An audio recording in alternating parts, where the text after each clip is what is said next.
Ketika Rasulullah tiba di langit pada malam Isra Miraj, melihat satu malaikat memiliki 1000 tangan.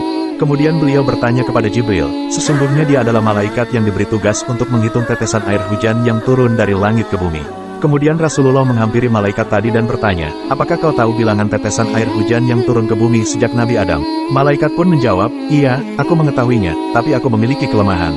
Lalu apa kelemahanmu? Malaikat pun menjawab, kelemahanku wahai Rasulullah, jika umatmu berkumpul di satu tempat, mereka menyebut namamu lalu bersolawat atasmu pada saat itu.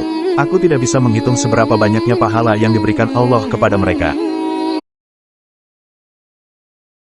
Hamzah telah mendahului Umar bin Khattab 3 hari ketika ia masuk Islam.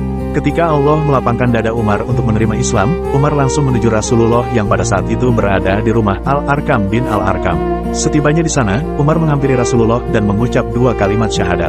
Pada hari pertama Umar memeluk agama Islam, ia berkata, ya Rasulullah, apakah aku di dalam kebenaran jika aku mati, ataupun jika aku hidup? Rasulullah menjawab, iya Umar, demi zat yang jiwaku berada dalam genggamannya, engkau sungguh dalam kebenaran jika engkau mati ataupun jika engkau hidup.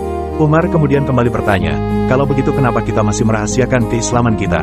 Demi zat yang mengutusmu dengan membawa kebenaran, mari kita keluar wahai Rasulullah. Mendengar ucapan Umar, Rasulullah lantas memerintahkan kepada para sahabat untuk menuju masjid. Sejak hari itu umat Islam mulai menampakkan identitasnya secara terang-terangan. Kemudian Rasulullah membagi para sahabat menjadi 2 barisan dengan Umar dan Hamzah menjadi pemimpin tiap-tiap barisan.